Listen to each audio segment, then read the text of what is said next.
Hey there again. Before we get to your viewer comments, our own J.D. Hayward sat down with Ohio Governor John Kasich to talk about immigration and birthright citizenship. Here's a clip. That should be just off the table. We're not going to go changing the Constitution, and if you're here, you're here. Section 5 says it can be changed by appropriate legislation. I think we have enough to have to deal with other than to throw a monkey wrench in there and then debate all that. Let's just get the basics done.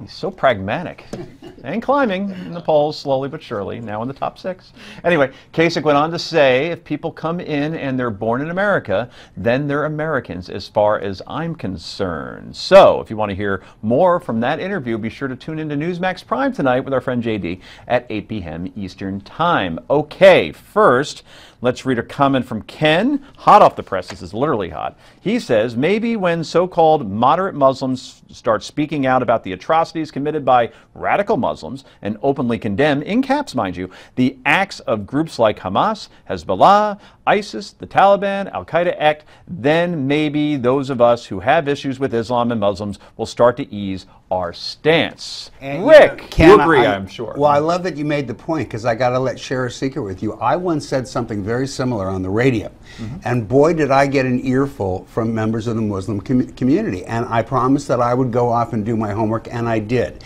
And here's what I discovered. Muslims in a position, moderate Muslims, who are in a position to get on television, to get on the radio, they were getting every booking they could, and what they all told me is, we'll come anywhere you'll have us.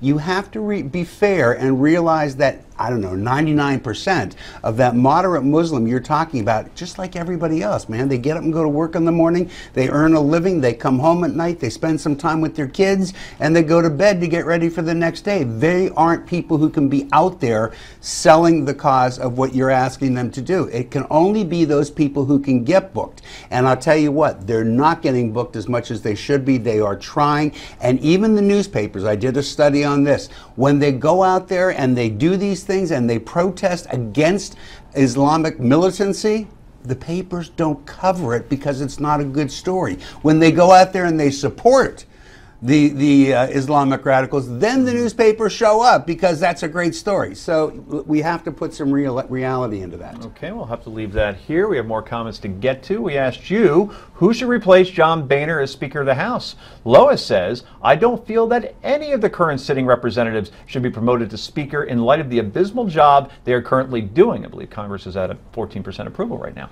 Boehner's recommendation of McCarthy should be enough to disqualify him. Trey Gowdy needs to stay on, of course, until President Trump, listen to that, can appoint him as Attorney General. Interesting. When we finally get a Justice Department, Mr. Gowdy would serve us well. As far as I know, there's no statute of limitations on treason, is there? Wow, a lot to discuss with that one. Holy cow. I mean, that's a grab. I'm not even going there. Can we just go back to Monday when we talked about the fact that Rick could be Speaker? Yeah, that's Anybody a good point. can be, that's but right. But what we're hearing a lot and seeing a lot from our commenters and on the Twitter and so on is that Trey Gowdy seems to be the favorite of a lot of people on that side of the party. And I don't resent that or have a problem with that if he'll just get a better haircut. But he's made it clear, too, he show. doesn't want to be it. So anyway, Bill? No, he made it clear that he doesn't want to be there. So he made it clear he's happy over in the Benghazi committee and he's going to stay there. Reluctant warrior, maybe. Yeah. Okay, so we also asked you what you thought of Planned Parenthood's alleged wasteful spending. Margaret says, define Planned Parenthood. A regular health clinic can provide women with all the health care needs she needs, i.e. mammograms, birth control, education, etc. You just define Planned Parenthood, Margaret. That's what they do.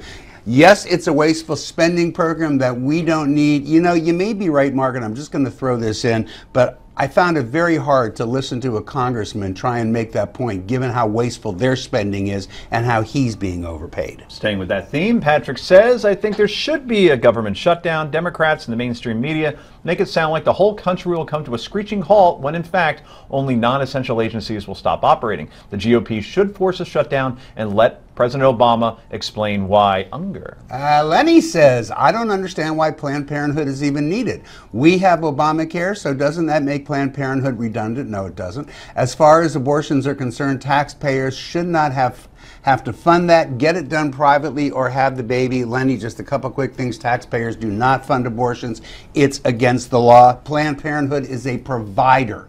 They are in places where a lot of people can't go to find other people who will take them in as patients. So that's why they're there. And by the way, Lenny, all due respect, your name is Lenny. If your name's Loretta, I'm going to give it a lot more credibility when you make comments like that. Okay, and one more. We want to talk about Donald Trump's tax plan. Jerry says, once again, the middle class gets the crush of the taxes. We carry the burden and pay the most.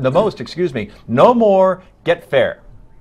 I think it's to you now, Joe. Okay, very good. Well, let's talk about what we're talking about next, and that's yay or nay. Lots of great topics. But first, if you want to weigh in on any of the issues we talk about here on the show, be sure to send us your comments. And as you can see, we read them on the air. And be sure to get your copy of Dr. Carson's new New York Times best-selling book, One Nation, What We Can All Do to Save America's Future, by going to newsmax.com/Ben or calling 1-800-655-7567 right now to get your free copy today. Up next, the aforementioned yay or nay.